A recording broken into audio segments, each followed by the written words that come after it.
दोस्तों, संघर्ष के बिना जीवन नीरस और उबाऊ हो जाता है।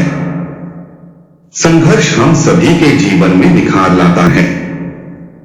दूसरे शब्दों में कहें तो संघर्ष नहीं तो जीवन नहीं।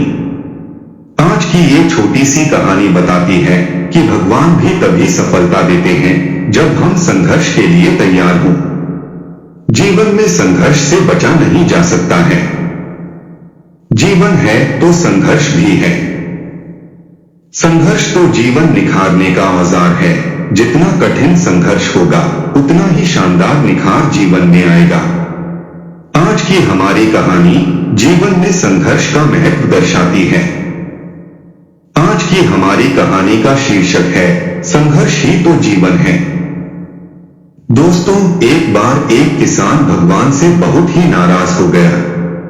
किसान बहुत परिश्रमी था। बहुत परिश्रम से वह खेतों में अनाज उगाता, उसकी देखभाल करता, पर अक्सर उसकी फसल खराब हो जाती। कभी सूखा पड़ जाता, कभी बाढ़ आ जाती, तो कभी तेज धूप और कभी आंधी।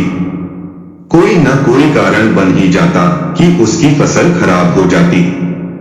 एक दिन वह किसान गुस्से में आसमान की ओर देखकर भगवान से बोला, हे ईश्वर, आपको लोग सर्वज्ञता मानते हैं, कहते हैं कि आपकी मर्जी के बगैर एक पत्ता भी नहीं हिलता, पर मुझे तो लगता है कि आप छोटी सी छोटी बात भी नहीं जानते।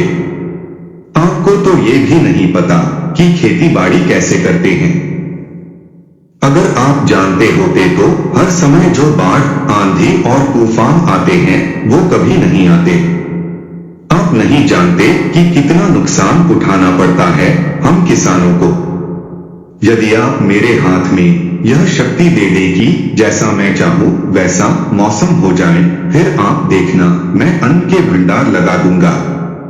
भगवान किसान के तीखे वाक्य सुनकर हंसने लगे और वह किसान के सामने प्रकट होकर बोले, मैं आज से तुझे यह शक्ति देता हूं कि जैसा मौसम तुम अपने खेतों के लिए चाहोगे वैसा ही मौसम हो जाएगा।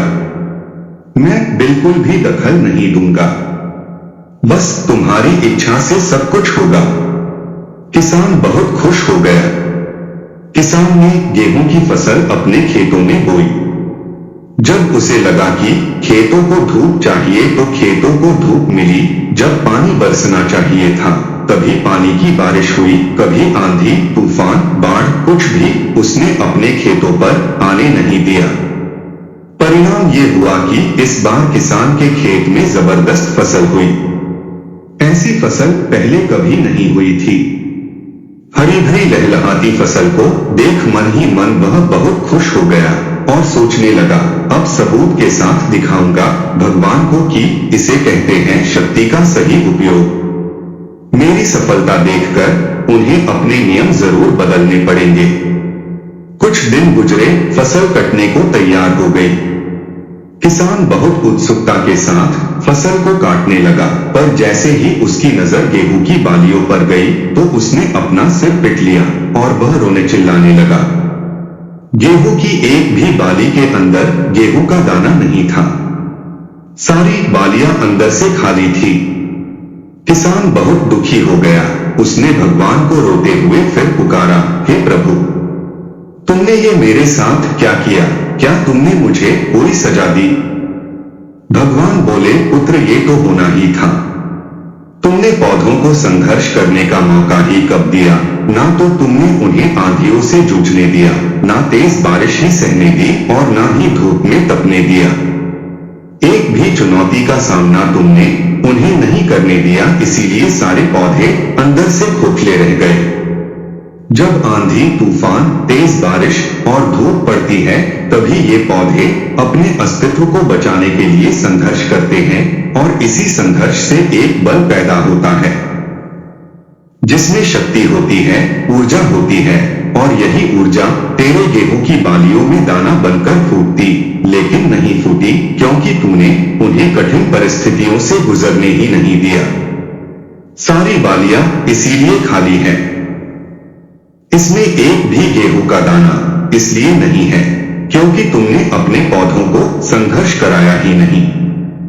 याद रखिए, स्वर्ण में स्वर्णिम आभा तभी आती है जब वह आग में तपने, गलने और हथौड़े से पीटने जैसे संघर्षों से गुजरता है।